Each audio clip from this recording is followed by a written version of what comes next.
Good morning, Morai Rabotai, Peruchim, Habayim. We are continuing on Masechet Rosh Hashanah. We are on the Zayin, Amud Aleph, 8 lines up from the bottom of the Amud.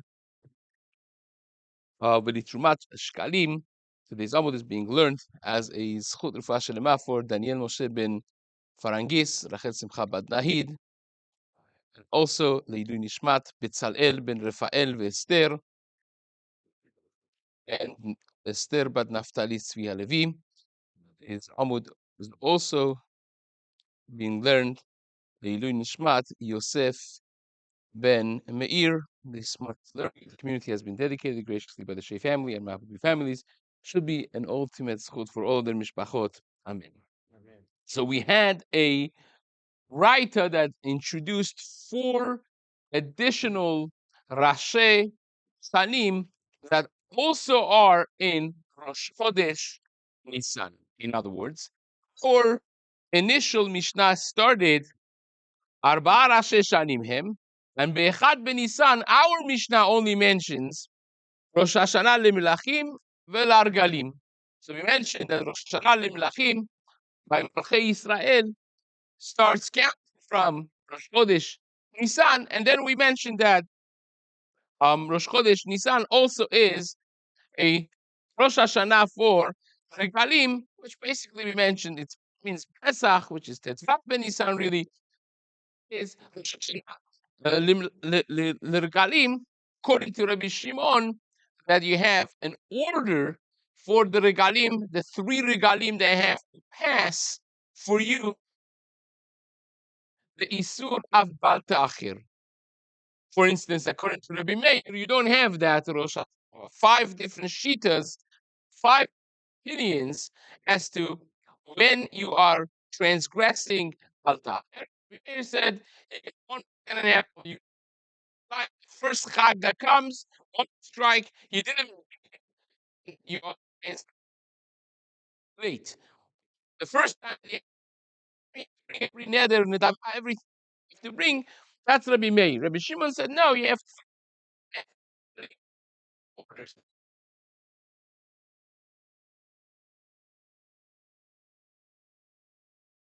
The most lenient because you could end up with 5 chagim of opportunity according to Rabbi Shimon because it has to be in order, right? We spoke about this. Now, let me explain because at the end of today's Amud, this comes back to be very relevant. We come back to the count of Rabbi Meir and Rabbi Shimon. It's good to brush up a little bit. Now, the Gemara says a Braita that has 4 other Rashi Shanim that are relevant as well. So we did one of them, and now we're going to discuss the second one, which is going to be the Iburin. So this is actually the first wide line of the Amud, a little bit more up than what we mentioned. Says the Gemara, the Iburin minisad manin, and we mentioned that Iburin means that a year was decided by the Betin based on how how the Chodashim are developing and how cold and how warm it is. Obviously, we know every 3 or 4 years is going to be a Shana Meuberet. How do we know that? Very simple, because a lunar calendar ends up being basically 354 days. And a solar calendar that keeps the seasons in place is always 365. So you are running 11 days short when you put in contrast the lunar calendar and the solar calendar, right? Every new moon that you have, the average of it is 29 days, 14 hours of and some change. So when you add those up by lunar calendar, your year would end up being much shorter than a solar calendar. So we know that when you add those up every 3 years, right, you're going to have 33 days extra. That's more than a month. So every 3 years, you have a Shana Meuberet, a leap year, and you also have now 3 days change. all adds up. And every few of these small cycles, you have an additional year that would be a Shana Me'uberet. And that becomes sometimes tricky of when it adds up and you give me another month. So then the Bedin have to decide based on the year, okay, is it that year that's going to be Me'uberet or not? So the writer says that Rosh Chodesh Nisan is a Rosh Hashanah for Iburin. Now the Gemara is going to scratch its head. What does that exactly mean? Especially because we have a writer that indicates not like that. So, Tanya, we learned in a Braita, in Shana Lifne Rosh Hashanah. You can't make a leap year earlier than Rosh Hashanah. In other words, the Betin that wants to convene and decide that this coming year is going to be a Shana Me'uberet, they can't sit and decide and announce before Rosh Hashanah. Why is that? It's too early. You announce it before Rosh Hashanah, and then people go through the stress of Rosh Hashanah and the cries of Yom Kippur and the joy of Sukkot. By then, they forgot already that this year is going to be Shana Me'uberet. It's too far-fetched, too far away from the end of the year, from Adar, and therefore, it's too early to do it. And that is bad enough that if you did it, it doesn't count, says the Braita. Ve'im ibruah, if they announced the Shana Me'uberet before Rosh Hashanah, that doesn't even count. It doesn't even count. So says the Gemara, Aval mipnei dachak, but if it's very pressing situation, for instance, living in Galut under, even in Eretz Israel, under the Romans and so on and so forth, sometimes they would, that upcoming few months going to be the birthday of the emperor, they're not going to even let the Betin to convene. So you have to do it right now. So if you really have to do it, the earliest you could do is after Rosh Hashanah. Immediate after Rosh Hashanah, but after Rosh Hashanah. Before, it doesn't even count. Ma'abrinota achar Rosh Hashanah. Miyad. That's the earliest you can do. So basically, what's Rosh Hashanah on Nisan doing over here? You're telling me Rosh Hashanah for Ibur is Echad Nisan. This writer says, no, it's Rosh Hashanah, the beginning. Right? So where does Nisan come in over here? Ve'afal pichen en ma'abrin ela adar. And even though that you are pushed and pressed to do it as early as right after Rosh Hashanah, says the Braita, you could only still double up Adar. You can't double up any other Chodesh, right? You can't have a Tishri Sheni. Well, that would be difficult, actually. Two Yom Kippurs. You can't have two Mar Cheshvans. That would really be Mar Cheshvan. But you have to have Adar only. Says the Gemara. Amar Rab Nachman. So now we have a kasha, right? The kasha is, the Braita tells me, and that Rosh Hashanah for Iburin is Rosh Chodesh Nisan. This Braita seems to say it's really Rosh Hashanah, Tishrei, not Nisan. Only if it's pressing, though. Only if it's Yeah, but that is the point. That beforehand, if it doesn't count, right? But if you do it afterwards, it does count. So the beginning of a time that you can be Ma'aber the Shana is Rosh Hashanah. Now, what's Nisan doing over here? So says the Gemara, Amar Rab Nachman bar Yitzchak. Rab Nachman answers, my Iburin, Hafsakat Ibur. He said, no. We're not talking about the beginning or when you could start being Me'aber Desha. Now we are speaking about the last opportunity. The last opportunity, the end of it, which stops it, is Echad Benisan. Ditnan. We learn in the Mishnah. This is a Mishnah in Ediyot, Mishnah Zayin. How do we know that you can? They testified. It happens to be, this is Rabbi Yeshua and Rabbi Pias there in the Mishnah. They testified. All things that people testified and are basically all halacha. So it says the Mishnah there.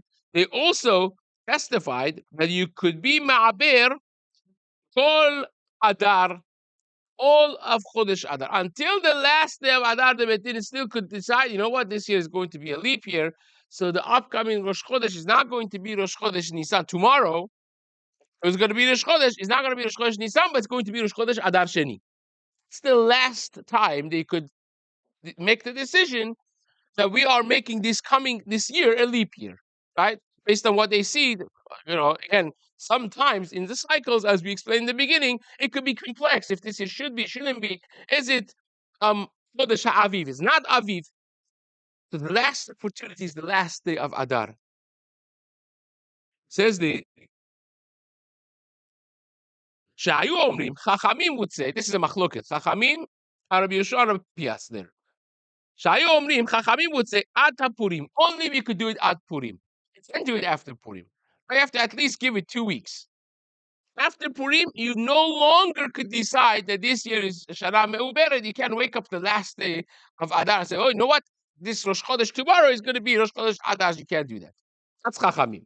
Rabbi Shua, Rabbi Papias, they disagree. Say, no, up until the last day, you could say tomorrow is going to be Rosh Chodesh Adar Sheni. But once it becomes Rosh Chodesh Nisan, once you announce Rosh Chodesh Nisan, then you can't backtrack and say, you know what? This is going to be Adar Sheni now. You can't do that. You already announced Nisan.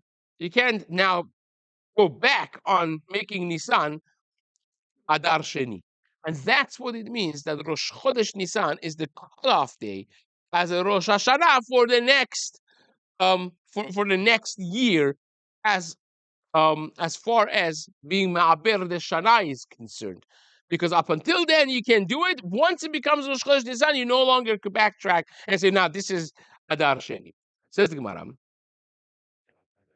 My Tama demand Amar. Now that we have this machloket in Masechet Idiot between Chachamim and Papias, whether or not it's Purim or the last day of Adar, says the Gemara, let's understand what the reasoning is. My Tama demand Amar at Purim. Chachamim will say is until Purim. What's the reason? That we have a mitzvah of darshaning and giving shiurim and attending to questions of Pesach already 30 days before Pesach. So people are darshaning away, Chachamim darshaning, speaking about halachot of Pesach, and everyone is getting ready. They have marked their mental calendars of when Pesach is going to be, right? It's like days of stress counting up, right? Now people are getting ready. It says the Gemara, the mamash are going to come to be mezalzel bechametz, which means what? If afterwards you're gonna come say, you know what? Actually, this month is not going to be Pesach. It's to be next month. People are gonna say, they're not gonna just celebrate Pesach the first initial day and not the new day, because what we've been going to shiurim, we've been cleaning up for Pesach. The selek of people are going to be mezalzel and come to eat chametz because they're going to celebrate Pesach early, and when it's actual Pesach is going to happen, they're not going to do it. It's the shita of Chachamim. Therefore, they say if you do it last day, again, if people have been already preparing, this is the upcoming weeks are going to be 2 weeks from now. It's going to be Pesach, and all of a sudden, last day, which is 2 weeks before it's supposed to be Pesach, can't tell them, you know what? Actually, it's not in 2 weeks; it's 6 weeks. No one is going to listen. Ve'idach, but Rav Papias and Rabbi Yisraeli, they all know it's not a big deal because people have it built in their brains that there is such a concept as Shana Me'uberet. Everyone knows that. Sometimes it's earlier Shana Me'uberet, sometimes it's later Shana Me'uberet. So once you announce that this year is Shana Me'uberet, it kicks in the reality that they already have in their minds of a conceptual Shana Me'uberet, and they just replace that with 6 weeks later, and they're fine. Nobody's going to fight that in their psyche. So says the Gemara,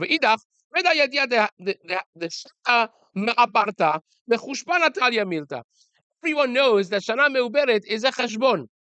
Bedin has to weigh in. Sometimes it's more simple, as we said in the beginning of Shir. Sometimes it's more complicated, depending on what cycle you're holding in. People know that these are the cheshbonot of the Bedin. If the Bedin comes out and says, you know what, he was not able this year to be made earlier. And they understand that this is the cheshbon did not pan out because of the complexity of the year. So therefore, they're saying it the last day of. But everyone understands when once the betting comes out and says this year is Meuberet, everyone is going to take it seriously. No one is going to say, Bora Baba, we're gonna do what we did before. So if that happens, they keep Purim, obviously, when a dar came, and then they have a dar sheni, they do Purim again? So that's a discussion that we have discussed in Masachet Megillah. Refer to that, but yes, Adar Rishon is Ikar, Adar Shani is Ikar, but correct. Says the Gemara, the Rabbanan is Chushbanahu, the Rosalik Leu Rabbanan, Ad Ha'idna. Tara Didan, now, back to our Mishnah. Again, our Mishnah in Bet Amud Aleph did not mention the Iburin. It just said Rosh Hashanah le Melachim ve'largalim. Only two things, right? So why didn't our Tana mention that Rosh Chodesh Nisan is also a Rosh Hashanah for leap years? Says the Gemara, v'Tana Titan behatchal kamayri behafsaka lo kamayri. Our Tana is discussing the beginning of the years, not the end of the years. So to call this Rosh Hashanah, it's not really Rosh Hashanah. You want to know until when you could be Me'aber Shana until Nisan, but that's not Rosh Hashanah. We're discussing Mishnah. We're discussing things that start at certain point, not things that at a certain point. Fine. The second, the other item in the Braita that we learned was Tumat Shkalim. And we explained when we did the Braita, the Tumat Shkalim means every year, Shana b'Shana, means every year you have to start at some point the new coins of Machzita Shekel that were donated, and the Korbanot Sibur is going to be brought from that kupa, that otzar, the saving account of that year's shkalim of the Tzibur. Says the Gemara, Benalan. Who says that that's from Nisan? Who says? Amar Rabbi Yoshia, Amar Kra, because the pasuk says, "Zot olat chodesh bechodsho." This is the korban olah of every month and month. Lechodshei hashana, for all the months of the year. Amra Torah. The Torah says, "Hadesh vehave korban." When it says chodesh bechodsho, the Gemara is darshaning. Why do you have to say chodesh bechodsho? It's coming to teach you chodesh milashon chadesh. Every month is bringing a korban sibur, but you have to be hadesh ve'haveh korban mitruma chadasha. At some point, you have to start bringing mitruma chadasha from the new donations, right? That's the extra chodesh bechodsho. So says the Gemara, how do you know that this is chodesh Nisan? Maybe it's any other one of the chodashim. Says the Gemara, megamri shana min Nisan, and we learn gezerah shava of shana from Nisan. What is that? The pasuk says, "Rishon hu lachem lechodshei hashana." The pasuk that we had yesterday, hachodesh hazeh lachem rosh chodashim. Rishon hu lachem lechodshei hashana. You remember that yesterday the Gemara's maskara was that we don't really know a proof that when the pasuk says hachodesh hazeh rosh chodashim is talking about Nisan. You remember that? But at the end of the Gemara, when we had several proofs from Divrei Kabbalah, from Nevi'im, that Chodesh Rishon is Chodesh Nisan. Now, when you put that back in action, when the Torah itself says Chodesh Hazeh Lachem Rosh Chodashim, Rishon Lachem Chodshei Hashana, is talking about Nisan, right? By the way, why is it called Divrei Kabbalah? We didn't have the chance yesterday to explain this, so maybe parenthetically we'll just put this in now. Why is Divrei Nevi'im of Nevi'im Aktuvim called Divrei Kabbalah? And Torah itself is called Divrei Torah. Divrei Kabbalah. So the Ben Ish Chai in Ben Yehoyada, in the first shtickle in Masechet Bava Kama, in the beginning of Masechet Bava Kama, the Ben Ish Chai says something amazing. He says, because Moshe Rabbeinu's nevuah was not Kabbalah. Kabbalah is I receive something, and then I will tell you what I received, right? When I receive and then I give it over to you, that is me giving over to you. But Moshe Rabbeinu was not like that. Moshe Rabbeinu, Shekhinah medaberet mitoch krono. It was a conduit. It was a vessel for Shekhinah to speak directly to us through him. It was sort of not himself. There was direct nevuah in what the Gaon calls in the beginning of Sefer Yeshayahu, aspaklaria ha'meira shebemeira. There was nothing of Moshe Rabbeinu there. It was only a conduit of Shekhinah, almost like Shekhinah directly speaks to you through Moshe Rabbeinu's mouth. So therefore, it's not considered Kabbalah. It's like a speaker for Hashem. It's not that I heard it from you and I'm telling it over to someone else. You're speaking in a loudspeaker through Moshe Rabbeinu. That's why it's called Divrei Torah. Is direct from HaKadosh Baruch Hu. The Nevi'im are called Divrei Kabbalah. And they said it over. It's a beautiful, beautiful thing. Again, this gets into a whole discussion what exactly it means. It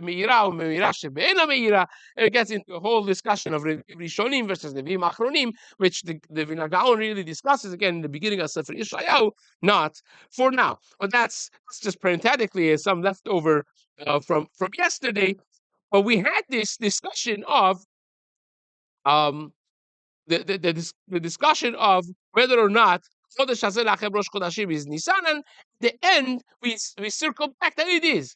Now that we know that Chodesh Hazeh Lachem Rosh Chodashim is Nisan, we have a Gezerah Shava between this and the pasuk that we just mentioned now, because the pasuk that we have now it says Chodesh Bechodsho Lechodshe Hashana, right? It says Hashana by bringing a Terumah Chadasha. But you have to bring from the new donations. What's the pasuk about that? Zot olat chodesh bechodsho lechodshe hashana. Right? And here it says Rishon hu lachem lechodshe hashana. Hashana. Says the Gemara, that is a gezerah shava to learn that just like by Rishon hu lachem lechodshe hashana is Nisan, here also when it says lechodshe hashana is Nisan. So therefore, Echad Nisan is Rosh Hashanah for the shkalim chadashim. Right, Terumat Alishka, then you start from usage of the new coins that were donated this year, and you bring korbanot sibur from that. So, wait a second. There's lack of shana in the Chumash. We have also by Chodesh Tishrei shana. It says, "Ichtiv mereshit hashana ad acharit shana." Right? And that is talking about Echad B'Tishrei. He says Hashana. So I found another Hashana. Wow, who says that you have to learn from them? Gemara says no. That's very simple because over here is Chodshe Hashana, right? The Shana that is adjacent to Chodashim. Both of them are Chodshe Hashana. Over there it just says Hashana. Says the Gemara. Shana sheyesh imah Chodashim mishana sheyesh imah Chodashim. We learn a shana that comes with chodashim from a shana that comes with chodashim, and danin shana sheyesh ima chodashim mishana she'en ima chodashim. Just we're not looking for we're looking for chodshe hashana, and therefore there. Fine. Yehuda Shmuel. At this subject, Rabbi Yehuda said in the name of Shmuel, come from Rosh Chodesh Nisan already, mitzvah la'avi min hachadash. The mitzvah is to bring it from the new donations of Trumat Hadishka. What's the pasuk? What we mentioned, right? Zot olat chodesh bechodsho lechodshe hashana. Says, but there the chidush over here is ve'im havi min hayashan. If he brought from the old ones, is it pasul?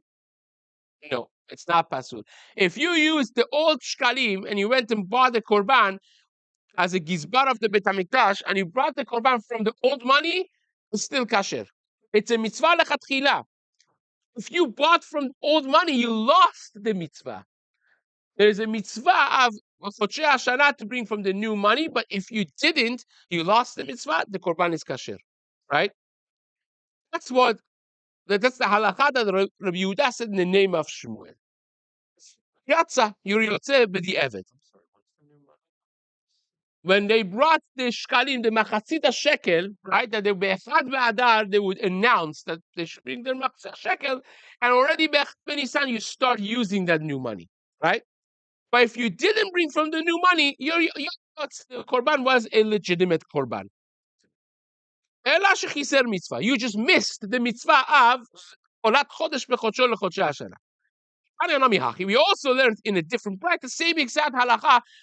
But Rav Yehuda, in the name of Shmuel, who are Amoraim, said it also happens to be a straightforward praita for the Tanaic works. Korbanot Tzibur, all the Korbanot Tzibur, Habaim Be'echad Benisan, starting from the beginning of Chodesh Nisan, mitzvah lavi min hachadash, it's mitzvah to bring it from the new donation of Terumah Chadasha. V'im hevi min hayashan, if you brought it from the old one, yatsa, you're yotze. mitzvah. You just missed the mitzvah of zot olat chodesh b'chodsho lechodshei hashana. Ve'yachid sheitnadev mishelo. How about a yachid, an individual that made a donation from his own money? Right? He brought an animal from his own money to be used as korbanot hasibur. Can you do that? So, well, you can't, because it has to belong to the sibur. So the Gemara says, you could do it kesherin with a stipulation. Provided that he is going to be before the korban is brought, you give it over to the tzibur. You give it, says this should be Klal Yisrael's money, Klal Yisrael's korban, and then it will be fine. Well, that's pashut. Of course, if you gave it to Klal Yisrael, it's fine. The Gemara says pshita. The Gemara says no.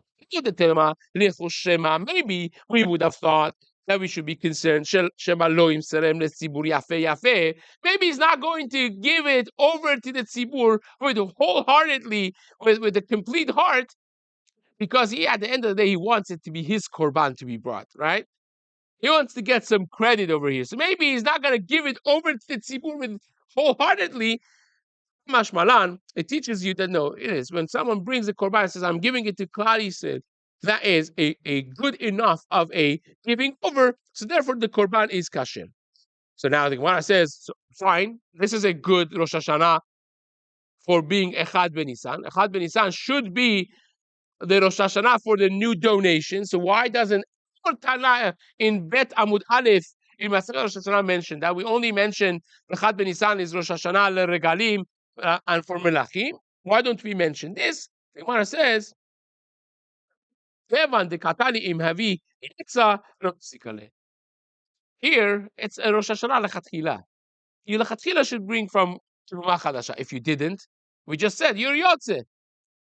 So that's not considered enough of a Rosh Hashanah for our Tana, that it's a new beginning, because anyways, it's just lechatchila. If you brought from the old one, you are still going to be yotze, and therefore we don't consider this as a Rosh Hashanah. There is a beautiful modern day debate about this, which Be'ezrat Hashem we will discuss in the next shiur.